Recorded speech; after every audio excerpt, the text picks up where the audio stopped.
السلام علیکم ناظرین، یہ شہر یروشلم کا کوئی ویران اور خاموش علاقہ تھا جہاں ہزاروں مردوں کی ہڈیاں دو پہاڑوں کے درمیان بکھری ہوئی تھی۔ ایک بزرگ پہاڑ کے ایک اونچی چوٹی پر کھڑے تھے اور اللہ کی بارگاہ میں ہاتھ اٹھائے دعا میں مصروف تھے۔ ہر مخلوق اس منظر کو حیرت زدہ ہو کر دیکھ رہی تھی کہ اچانک ہواؤں کا رخ موڑا اور میدان میں بکھری ہوئی ہڈیاں حرکت میں آ گئی۔ ان بوسیدہ ہڈیوں میں جان آ گئی اور وہ آپس میں جڑنے لگے۔ موت کی یہ خوفناک وادی میں ایسا کیا ہوا جو قوم بنی اسرائیل کے لیے عبرت کا نشان بن گئی؟ وہ بزرگ کون تھے جن کی دعا سے یہ معجزہ پیش آیا؟ آج ہم اس ویڈیو میں جانتے ہیں۔ حضرت حزقیل علیہ السلام اور موت کے وادی کے اس پرانی واقعہ کو تفصیل سے جانیں گے۔ حضرت حزقیل علیہ السلام ایک نیک، صابر اور اللہ کے برگزیدہ نبی تھے۔ حضرت حزقیل کے والد کا نام بوزی کاہن تھا، جبکہ بعض نے لکھا کہ آپ حضرت یرمی علیہ السلام کے بیٹے ہیں۔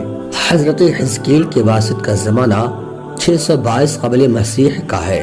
روایتوں سے پتہ چلتا ہے کہ آپ علیہ السلام ابھی بہت چھوٹے تھے کہ آپ کے والد کا انتقال ہو گیا۔ جب آپ کی واسط کا زمانہ قریب آیا تو والدہ بہت ضعیف اور بوڑھی ہو چکی تھی، اسی لیے بنی اسرائیل کے لوگ آپ کو ابن العجوز یعنی بڑھیا کا بیٹا کہہ کر پکارتے تھے۔ حضرت حزقیل حضرت موسیٰ علیہ السلام کے تیسرے خلیفہ تھے جو منصب نبوت پر سرفراز کیے گئے۔ حضرت موسیٰ علیہ السلام سے حضرت عیسیٰ علیہ السلام تک کی اس طویل عرصے میں اللہ نے بنی اسرائیل میں بہت سارے پیغمبروں کو مبعوث فرمایا جن کی درست تعداد کا علم صرف اللہ عز و جل کو ہے۔ ان میں سے چند پیغمبروں کا تذکرہ قرآن مجید میں ہے، بعض کا تفصیل سے تو کچھ کا مختصر ذکر ہوا ہے۔ حضرت حزقیل نبوت کے عہدے پر فائز ہوئے تو بنی اسرائیل میں سرکشی اور نافرمانی عام تھی۔ جھوٹ، منافقت، رشوت خوری، حسد بھی عام تھا۔ لوگ بے حیائی اور بدکاری پر فخر کیا کرتے تھے، ظلم و جبر کر کے خوش ہوتے تھے۔ باپ دادا کے رسم و رواج کو ان کی اولادیں ادا کرتی تھی۔ قوم اتنی فرقوں میں بٹ چکی تھی کہ ان کا شمار ممکن نہ تھا۔ اس بدترین معاشرے میں حضرت حزقیل علیہ السلام نے توحید کا پرچم بلند کیا۔ آپ نے اپنی قوم کے لوگوں کو سچائی اور خلوص و محبت کی تعلیم دی اور لوگوں کو صراط مستقیم پر چلنے کی ہدایت دی، لیکن ان کے وعظ و نصیحت کا اور تبلیغ کا ان لوگوں پر ذرا بھی اثر نہ ہوا اور وہ اپنی اسی حالت پر قائم و دائم رہے۔ لہٰذا آپ نے بنی اسرائیل پر آنے والے عذاب کو اللہ تباہی سے انہیں آگاہ کیا۔ بابل میں آپ سے منسوب صحیفہ حزقیل موجود ہے جو بائبل کی آخری کتاب ہے۔ صحیفہ حزقیل میں آپ کی پیشن گوئی تفصیل سے موجود ہے۔ سن 550 قبل مسیح میں بابل کے بادشاہ بخت نصر نے بیت المقدس پر حملہ کر دیا، لہٰذا یہودی خوف زدہ ہو کر قلعہ بند ہو گئے، اور حضرت حزقیل علیہ السلام کا خیال تھا کہ بنی اسرائیل کی تباہی ان کے لیے بطور سزا اور سبق ہے جو خدا کی طرف سے دی گئی ہے۔ آپ نے توبہ پر زور دیتے ہوئے اپنی قوم کے لوگوں سے کہا، تم لوگ توبہ کرو اور اپنی ساری بدکاریوں سے باز آ جاؤ۔ سارے برے کام جنہیں کر کے تم گنہگار ہوتے ہو خود سے جدا کر کے پھینک دو اور اپنے لیے ایک نیا دل اور ایک نئی روح پیدا کرو۔ مہینوں تک یہ محاصرہ جاری رہا۔ آخر کار مجبور ہو کر ایک رات کچھ لوگ شہر سے نکل کر بھاگ گئے۔ بخت نصر کی فوج نے ان کا تعاقب کر کے ان کو قتل کر دیا۔ پورا یروشلم خون سے لت پت ہو گیا۔ اسی دوران ایک ایسا واقعہ پیش آیا جس سے بنی اسرائیل حیرت زدہ رہ گئے اور یہ واقعہ نشان عبرت بن گیا۔ واقعہ دراصل یوں ہے کہ حضرت حزقیل علیہ السلام نے بنی اسرائیل کے بچے ہوئے لوگوں سے کہا، تم سب تیار ہو جاؤ، ہم مشرکین سے جنگ لڑیں گے تاکہ اللہ کے نام کو بلند کیا جا سکے۔ بنی اسرائیل نے جب جنگ و جہاد کی بات سنی تو اپنی جانوں کے خوف سے بھاگ کھڑے ہوئے اور آبادی سے دور ایک وادی میں جا کر قیام پذیر ہو گئے اور دو پہاڑوں کے بیچ رہنے لگے۔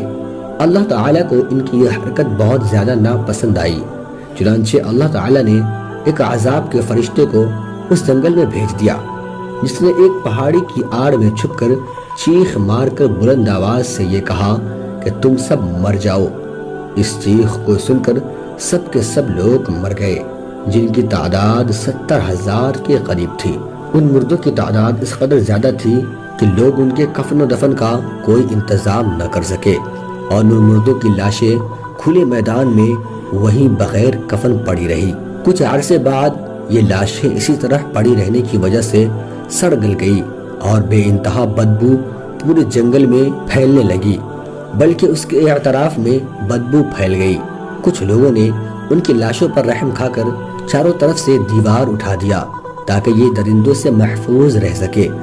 کچھ دنوں کے بعد حضرت حزقیل علیہ السلام کا اس جنگل میں ان لاشوں کے پاس سے گزر ہوا تو اپنی قوم کے 70,000 انسانوں کو اور بغیر کفن کے پڑے ہوئے لوگوں کو دیکھ کر رنج و غم سے حضرت حزقیل کا آنکھ اور دل بھر آیا۔ آپ علیہ السلام اللہ کی بارگاہ میں دکھ بھرے دل سے گڑ گڑا کر دعا مانگنے لگے، یا اللہ، یہ میری قوم کے افراد تھے جو اپنی نادانی سے یہ غلطی کر بیٹھے کہ موت کے ڈر سے شہر کو چھوڑ کر جنگل میں آ گئے۔ یہ سب میرے شہر کے باشندے ہیں، ان لوگوں سے مجھے محبت تھی اور یہ لوگ میری دکھ سکھ میں شریک ہوتے تھے۔ افسوس کہ میری قوم ہلاک ہو گئی اور میں بالکل اکیلا رہ گیا۔ اے میرے رب، یہ وہ قوم تھی جو تیری حمد کرتی تھی اور تیری توحید کا اعلان کرتی تھی اور تیری کبریائی کا خطبہ پڑھتی تھی۔ آپ علیہ السلام بڑے ہی غمگین دل سے اللہ کی بارگاہ میں دعا کر رہے تھے کہ اچانک وحی اتر پڑی کہ حزقیل، آپ ان بکھری ہوئی ہڈیوں سے فرما دیجئے کہ بے شک اللہ تم کو حکم فرماتا ہے کہ تم اکٹھے ہو جاؤ۔ یہ سن کر بکھری ہوئی ہڈیوں میں حرکت پیدا ہو گئی اور ہر آدمی کی ہڈیاں جمع ہو کر ہڈیوں کے ڈھانچے میں بن گئی۔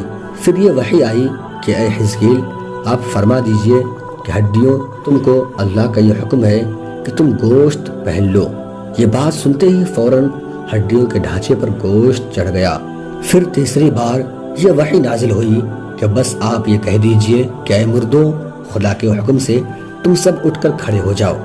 چنانچہ آپ علیہ السلام نے زبان سے جیسے ہی یہ کلمات کہے، ویسے ہی 70,000 لاشیں ایک دم اٹھ کھڑی ہوئی اور تمام لوگ پھر سے زندہ ہو گئے۔